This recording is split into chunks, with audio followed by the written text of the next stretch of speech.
Welcome back, everyone. We're going to begin right here on Ripple.com. The new financial system continues to roll ahead full steam.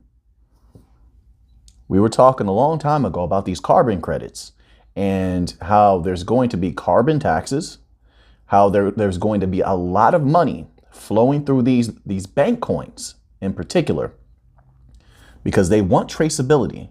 There will be various sums for fines flowing across these bank coins. There will be the purchasing of carbon credits, which we're about to discuss right now, because now they're talking about this out in the open. Also, there's going to be a lot of money flowing through these particular bank coins, especially the carbon negative ones, right? They're at the forefront.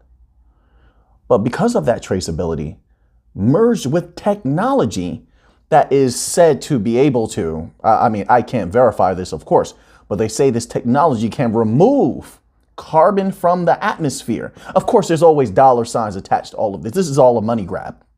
They're trying to make billions of dollars off of this, of course, right? There's always money involved.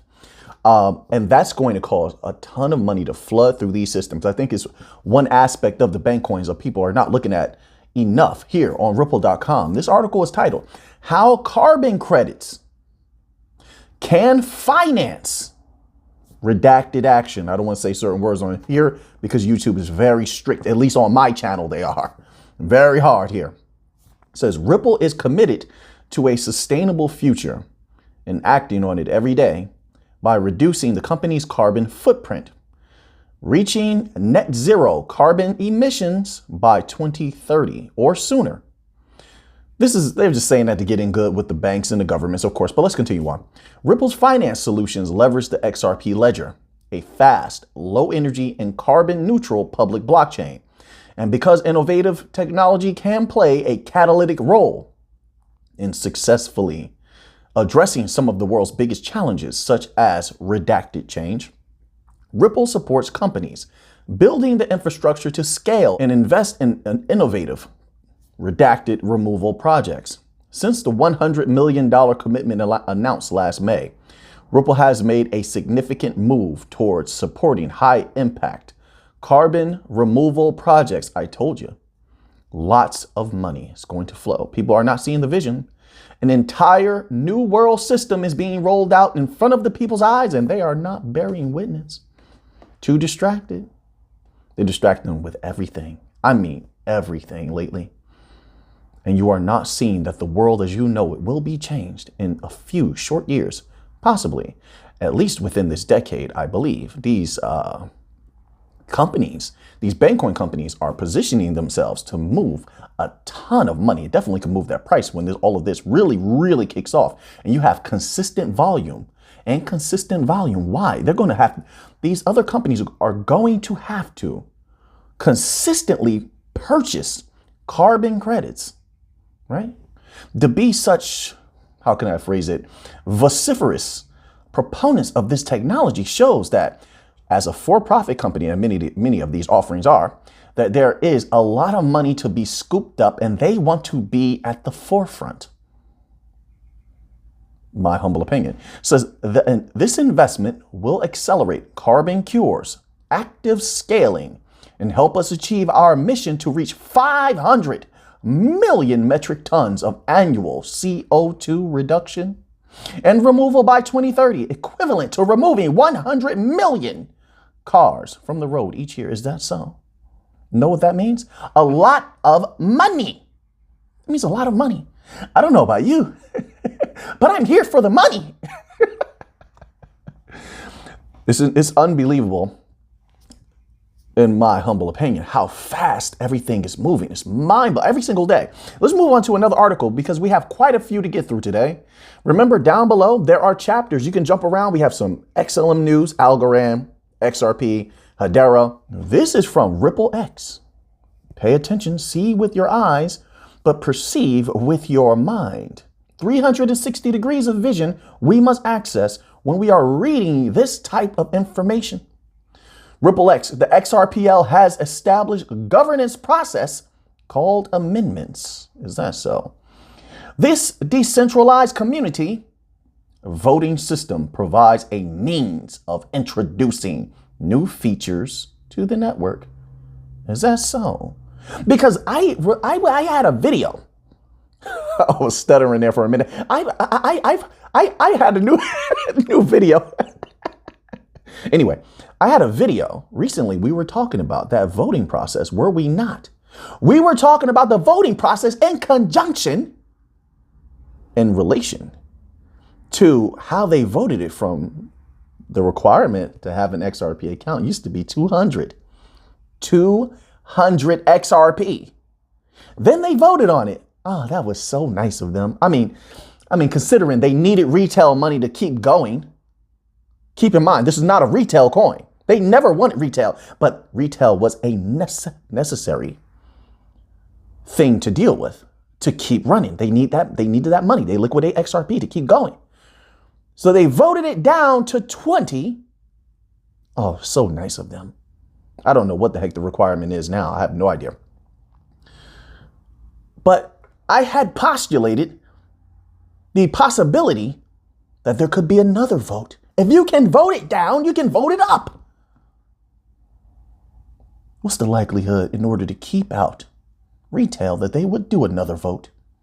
The banks at that time would be in charge, and they could do another vote.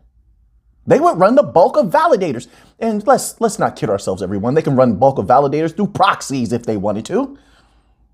And they vote to raise it to, I don't know, maybe a 500 XRP requirement. By that time, XRP price will have exploded, and that will eliminate all, well, not all, but close to all of retail from getting in. Most of retail, I'll tell you this from my experience over the years, just my personal experience.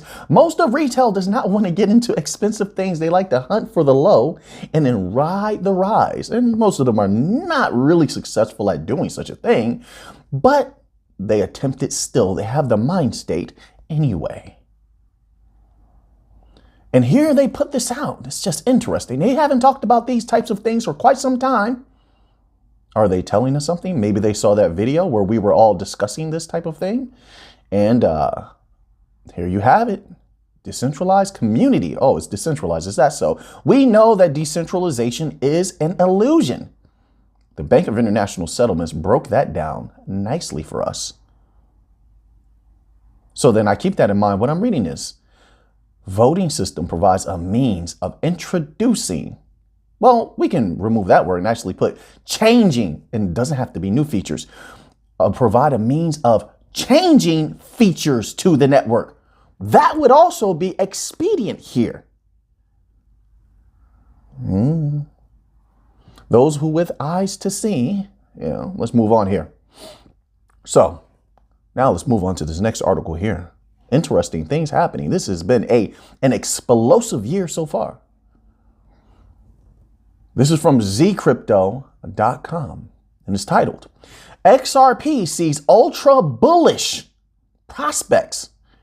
They continue to say these things. Every once in a while, an article writer comes out and they say, oh, super bullish, ultra bullish. And they have facts behind them. This is not hype. They have facts because, see, what they know is that actually XRP is always super bullish. Every day, XRP is super bullish. Why do I say that? I know some people already say, oh, no, Alpha Neem, that's impossible. Yes, it is. Every single day, as long as they have those hundreds of banks as partners already signed up, every day, XRP is super bullish. But we probably get about 80 negative XRP articles a day, about 80 of them. We may get 1 or 2 positive XRP articles a day, maybe. And you got to really search for them. But they can't help but tell the truth once in a while. That's what I'm saying. This is the truth. XRP is always super bullish, ultra bullish. How is it not? What's more bullish than XRP? Let's read this little tip here. XRP sees ultra bullish prospects as developers reveal a cross-chain bridge to drive interoperability is coming. XRP already has all of the interoperability in the world. They even have they have Overledger for the XRPL on Quant, but every little bit counts. I understand that every little bit counts. But even with or without this, XRP is super bullish. I just want to make my standpoint clear. This is my standpoint. It says Ripple X and XRP Ledger developers have unveiled a new XRPL standard for a cross-chain bridge that will considerably expand the potential use cases for the network and the XRP token. I'm all for it. Bring that money in. Back that money truck up and pull that little lever, beep, beep, beep, and let the money just start flowing. Yeah, I'm ready for it. Every little bit, every little piece, every little hole gets us closer to the top of the mountain. So I'm all for it. Let's read this little tidbit. XRP Ledger could soon introduce a cross-chain bridge. Ripple's VP of Corporate Strategy and Operations, Emi Yoshikawa, has shared her elation about the newly published XLS-38D, a standard proposal that will allow developers to create applications on the XRPL, ensuring network compatibility. Ooh, I like it. Yes. Make sure there's no mistakes when we roll this out. When they flip that switch, I want that money flowing. I know. Alphanim, you think that your opinion matters so much. I wouldn't say so much. I like to exist in humility, but I'm still going to make my opinion heard. That's what I do. That's what I do. Oh, man. You guys are funny. Ripple X software engineers Mayuka Vadari and Scott Determin authored the GitHub document for the XRPL standard. So this is very, very good developments. XRPL and Ripple and everyone associated with the XRPL continues to do a great job. And I hope that they continue. I think that they will continue. And then we'll have a victory in this court case here, which we now read. If you haven't watched that last video, watch it. I think I put the article in there where it showed the SEC has lost 4 out of the last 5 cases that have gone up to higher courts. So they're losers. No disrespect. I mean, no disrespect whatsoever. And I don't mean to sound uncouth, but I'm closer. It's just you and me here, right? It's just you and me. Wait, back up. You're too close. Anyway, SEC is loser. They're losers. They are losers. You're getting so close. Back up. I just wanted to get a little moment. What are you on? What are you doing? All right. Anyway. Man, you guys are silly. What's going on here? You're making too many jokes. I know I'm putting everything on you. I know. I kid. This is from XRP Labs. More things happening. How much does XRP and the XRPL have to do before everyone realizes what is right in front of their eyes? XRP Labs. Last week, was it FreePay? I don't know how to pronounce this. FRII Pay. I'm going to say FreePay. FreePay and Zoom launched an XRP payment system at a Dutch sandwich bar. Bar owner Akin Yildiz said, quote, "I like the part where there's no banking involved." Do you see? A lot of business owners feel this way. A lot of large business owners feel this way. That is very telling, and that's strategic for them to release that quote in particular. That's powerful. Once again, the bar owner said, quote, "I like the part where there's no banking involved." So once again, the XRPL expands. They bring in another use case, more proof that the people desire a system that is superior and different and provides more freedom than the legacy system. We are winning, folks. This is what winning feels like. And many people, many doubters, it's not that they doubt you. It's not truly that they doubt the systems that are being set up. We have all the proof in the world, all the documents in the world.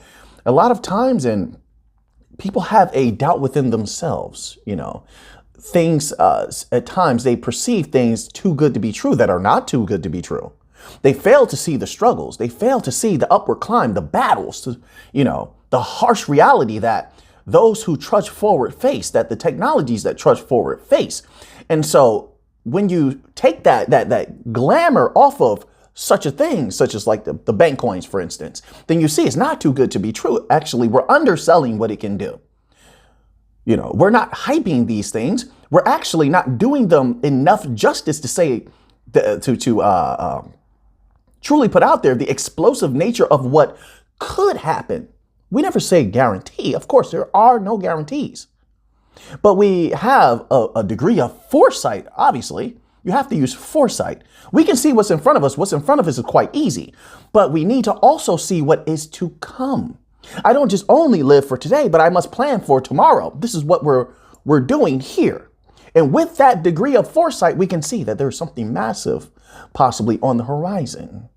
Lots of money. These things are the now and the future. They're setting up now so that they can bring in the big bucks in the future. So now let's move on here. So then we have a little bit of Stellar news. Stellar retweeted this. Of course, they have a partnership with TS Payments, right? TS Payments, which is part of a massive, massive system, right? Techstars Payments, powered by Stellar, obviously, but it's also a part of the Techstars outright system. And it says here, this tweet says, it's from Trisha Martinez, right? Thank you at USAMB Mex for hosting at TS Payments and hashtag CDMX to highlight the work at Techstars is doing, investing in the most innovative and impactful fintech startups across Latin America. So Stellar is getting deep. If Techstars is getting deep in Mexico and various parts of Latin America, Stellar is increasingly becoming much deeper in that region as well. This is very good. Latin America and listen, Central America and South America are going to be on the rise in the future. Not only that, they have the guts and the courage to implement systems that the West does not. So they will be at the forefront. This is why you see so many things happening with Bitcoin, like in El Salvador, for instance, or Algorand in El Salvador, or Algorand in Brazil, in various places, or Algorand in Colombia. Do I have to keep going? Ripple deep in Brazil, not Brazil, sorry about that. Ripple deep in Mexico and various other places because they understand what's happening. And let me tell you something else. A lot of big money has been buying lots of properties in Mexico. A lot of people are opening up businesses in Mexico. Mexico is about to explode over the next 10 years or so. You know, they're doing very well for themselves over there in a lot of different places. I know. The news doesn't tell you about that here. It's not things you're going to see here on the TV. But yes, they're positioning themselves very strategically to ride that wave up when the explosion in technology happens, especially offline payments. So Stellar is doing a great job here. That was a very good partnership to have with TS Payments that you now see paying off here. Okay, so now let's move on to another tweet here. So this one is from Algorand, and it says, at LACMA has acquired more acquisitions on Algorand, has acquired Echoes, a virtual exhibition that debuted 1 year ago as an experimental collab between at Epoch Gallery and LACMA's Art Plus Technology Lab. So Algorand continues to become more powerful, expand at an exponential rate. So now let's move on here. They're always doing a good job. So now we have Algo Gaming Guild. You know, a lot has been made about the Web3 gaming and metaverse gaming as of the last month or two. And Algorand is deep in there, as we all know. And this is what the tweet says from Algo Gaming Guild. We are thrilled to announce our acquisition, another acquisition. We've covered so many acquisitions over the last 2 weeks, I'll say. It says our acquisition of the at Algo C's NFT marketplace for integration into our upcoming gaming platform, Cool Down. Once again, Algorand continues to dominate, acquire things, expand, and become more powerful. So let's move on to another tweet here. Okay, so now we get into a little bit of Hedera news. So this tweet goes as such. And it's a series of tweets. This one is starting off. It says number 1. It says, now that Hedera's TPS is gaining traction, which by the way, a lot of people don't know this, but Algorand, sorry about that. Hedera, they had been operating at much lower than their full potential for transactions per second. They were operating at a much lower rate for a long time. Their scalability is second to none. Check out their white papers, okay? It says, Now that Hedera's TPS is gaining traction, we take it as a compliment when people question the validity of the network activity unprecedented in Web3. I'm not surprised at all. So then there was this tweet released here, and it says, first creator royalties, and now OpenSea has removed the music NFT category. I can't verify that. I don't use OpenSea. I don't know what's going on there, but this is what's being said. It says, we need our fellow Web3 blockchain musicians to migrate over to Hedera, where creator royalties are native layer 1, not controlled by any marketplace. And the network has no gas fees and is carbon negative. That's very true. But I will also say, hey, listen, I think that Algorand probably will take a huge swath of musicians if they want to sell their NFTs. Listen, Algorand has a lot of music offerings, DQuincy, Napster, LimeWire, and there's another one I can never remember off the top of my head. But and you can just sell them outright also from something like Abris.io. Like you can just sell your music NFTs outright. You don't even need a music offering, honestly. So I think Algorand could absorb a great deal of those, but sure, yeah, Hedera could do it as well. Both of them are top of the line bank coins. So either one gets them, I win, right? Either one of those prices move, we win. Simple as that. So now let's move on here. So more good stuff for Hedera. And this is another tweet here. This one is from the HBAR Foundation, and it goes as such. We're excited to announce the launch of Unthink.ai, a first of its kind #Web3 e-commerce content creation platform leveraging the power of artificial intelligence. And at Hedera to streamline advertisement. Okay, so there you go. I said this like a year ago that I believe that 3 things combined together would actually be powerful in the future, and I think would be utilized together in the future. And that was what? That was the distributed ledger technologies, artificial intelligence, and it was quantum computing. Now, quantum computing, they haven't begun to combine with everything yet. They see it more as a threat so far. They're trying to quantum proof themselves because quantum computing could break some of the encryption, I think, on a lot of these different blockchains. So they're quantum proofing themselves. However, they haven't begun to utilize it just yet. But I think we will see that rolled out, the advent and the rise of quantum computing in a few short years, I believe. Just like we're seeing AI now. AI is not new. It's just new to a lot of other people who haven't been utilizing it for quite some time. And now it's getting popular as it's getting streamlined, it's making news headlines because of things like ChatGPT. But GPT-3 had been out for a while, I believe. GPT-3, you have all of these different AI offerings now, like what's the one that everybody uses? Oh, Mid-Journey, right? Mid-Journey. But now Mid-Journey has been out for some time, right? But now everybody's kind of moved away from Mid-Journey and using everything else like Blue Willow, and there's another one that is getting really popular. But anyway, that's the point. It's just getting popular now, but these things have already been out there for a little bit of time. It's the same with quantum computing. I'm just drawing a parallel here. Same with quantum computing. Computing is out there already. It's being tested. IBM has some great quantum computers, but they're just not being utilized just yet. So I wanted to cover this because we had experts come out in the last video, which is why the video was titled Brace Yourself. It was titled Brace Yourself because of that last article where they made a prediction about the collapse of the US dollar and the collapse of the West. These are experts, okay? And I covered that one because, first of all, it's very powerful. But I've been saying something similar to that for almost like a year and a half now. And now, so you have that. So you have what I've been saying. Now you have what experts are saying. They're saying something similar to what I've been trying to convey. Now you have Robert Kiyosaki says, here's from zcrypto.com. Robert Kiyosaki reveals his Bitcoin holdings. Who cares about? I don't care about that. This is the important part. Says he doesn't trust fiat money. Now, listen, you had a few experts. You have Alphanim, you have Robert Kiyosaki. But we're not the only ones. We're just the ones who have guts that are stepping forward and saying, hey, listen, there's no guarantees, but things are not looking good right now. They're not. There is a lot of potential for the legacy system apple cart to be upset.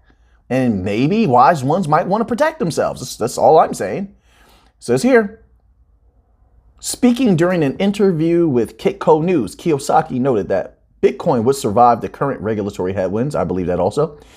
He went on to reveal that he had bought I don't really care about. Let's scroll down here. I don't trust fiat. Okay, thank you. I'm glad they titled the next paragraph like this. Kiyosaki further noted that his motivation behind Bitcoin came from the realization that the more he was in it, the more he realized it has sustainability. The bank coins have much more, but yes, Bitcoin does as well. I believe Bitcoin is going to have a place in the future. And as you saw in the article we covered recently, they have fixed a lot of the problems with Bitcoin, especially greening it up. So now the legacy system doesn't have that many more weapons against Bitcoin like they used to, because now they have a way to green Bitcoin up. Because I don't trust this fiat cash. You and I both, sir. He said, holding up the said coins and a $1 bill respectively. He had to bring the visuals. I think, well, I don't know. Maybe they don't get it, but I think they get it, sir. You're preaching to the choir, I believe. Anybody who's reading this article, I'm pretty sure you're preaching to the choir. According to the personal finance guru, continuous devaluation of the US dollar resulted from bad policies by various governments over the years. I've been saying the same thing, haven't I? He notably blamed the so-called academic geniuses like Ben S. Bernanke, former chair of the Federal Reserve of the United States, for destroying the dollar through unsound monetary decisions. Haven't I been saying that? I told everyone for like a year we were talking about loose monetary policy. I think anyone who is really reading the documents, like the bank documents, we literally have read monetary policy documents. And it didn't look good. And that's when we first start, coming together on the channel and saying, hey, something's wrong here. Then after we were doing that, remember, Kristalina Georgieva of the IMF confirmed what we were saying. There's a video, if you can still find it.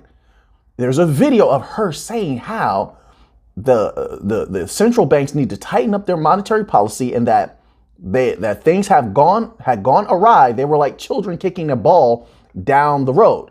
And Kristalina Georgieva said this in front of an entire audience of bankers, and then never said it again. Keep an eye on that. That was never said again. She never spoke in that way that I've seen after that. All right. But that was an eye opener. It was confirmation. She said the same thing that we were saying. So now, yes, loose monetary policy has put everything in a very, very bad state. It says here, quote, he destroyed our economy by dropping interest rates so low and printing money. Now we are the biggest debtor nation in the world's history. We've discussed the world debt, didn't we? We discussed the United States debt, haven't we? We're on the right path here, folks. We're looking at things naked of illusion so we can see the truth. And then from there, we can make the best decisions possible. No guarantee we're going to make the right decisions, but I'm saying we can have the opportunity to make the best decisions possible. When you strip everything of its illusory natures, right? Then you can see clearly. But a lot of times, some people may not like that because it's like taking a nasty medicine. A lot of people prefer the tasty medicine, but it's full of sugar and it's not healthy for you and it's weak.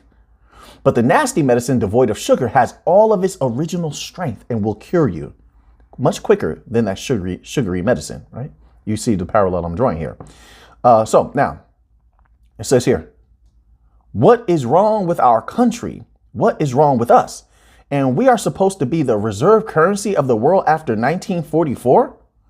Wow, he's really going at the dollar. Well, sir, you may not have to worry about the dollar for much longer. I mean, the experts are seeing what the BRICS nations have been doing. We covered an article in the last video about what the experts are predicting and how the BRICS nations, all it would take is Saudi Arabia to say, hey, we're not using the dollar anymore. We're going to accept money for oil in other currencies. And that would be a tipping point. That's all it would take. In Saudi Arabia, correct me if I'm wrong. Correct me if I'm wrong. Saudi Arabia has been interested in joining the BRICS nations. People better prepare if that's to occur. And we might want to dig into that a little bit A little bit more to see how close they are to that decision. Because if that were to occur, then the world as the West knows it would be over and a new age would begin like that. So now let's continue on here. This article here is titled Bankman-Fried. Others made more than 300 illegal political donations. New indictment says. So 300 illegal political donations to who? To whom? Rather, right? Is it whom or whom, right? Says Sam Bankman-Fried and his co-conspirators made more than 300 illegal political donations in the United States. According to a new indictment against the FTX cryptocurrency exchange founder unsealed on Thursday in a Manhattan federal court. The donations totaling tens of millions of dollars. Listen, get to who he donated to. Prosecutors say Bankman-Fried used stolen customer funds to plug losses at Alameda Research. Okay. Tell me who he donated to. That's what we want to know. Those people took illegal money. Yes or no? So then are you going to do something about it? Don't keep pointing me at Bankman-Fried. The man is already in custody. What the people want to know and what they should demand is who were these illegal donations made to? Which politicians? That's what's important now. And another question would be, why are all the article writers? Well, we know why, but still the question should be asked because maybe it'll bring light to some people's dark eyes, right? Because the people are not seeing this. Why are the article writers not covering who took that illegal money when it's affecting the lives of the American citizens right now? If the new financial system was instituted, we could remedy many things right now. But it can't be. And it may be held back by a lot of those politicians that took money from entities like Sam Bankman-Fried and FTX. But I mean, hey, if the citizens of the United States want to continue to worry about which musician got which award and which movie star said this particular thing and they're going out on a date on Friday, sure, continue to concentrate on that. But it will do you. It will not avail you, right? So let's end off here with a little bit of gold news. All right.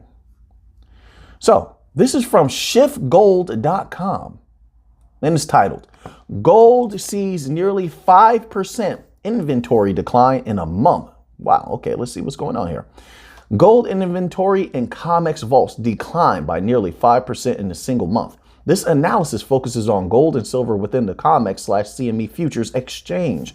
Current trends. Gold has been seeing 10 straight months of outflows from COMEX vaults. Of course, February has had 500,000 ounces leave the vault month to date, following a 900,000 exodus seen in January. The daily outflows have picked back up again after a relatively slow December, where only 200,000 ounces left the vault in net. Since January the 20th, there have been 9 days where more than 75,000 ounces were taken out of COMEX vaults. Gold has seen a pretty big decline as well since July last year, falling 25% or 600,000 ounces. Silver outflows in silver have also picked up again after a modest inflow during December, as the market heads towards a major delivery month in March. It will be interesting to see if COMEX is forced to restock to satisfy delivery requests. The daily activity shows that eligible has lost over 5.5 million ounces in a month. Registered has flatlined hard since February the 8th. Total registered stock now sits just under 32 million ounces, which is a new low for the move. So now that you have that information, what are you going to do with it? I know what I'm going to do with it. So until next time, let's get to the money.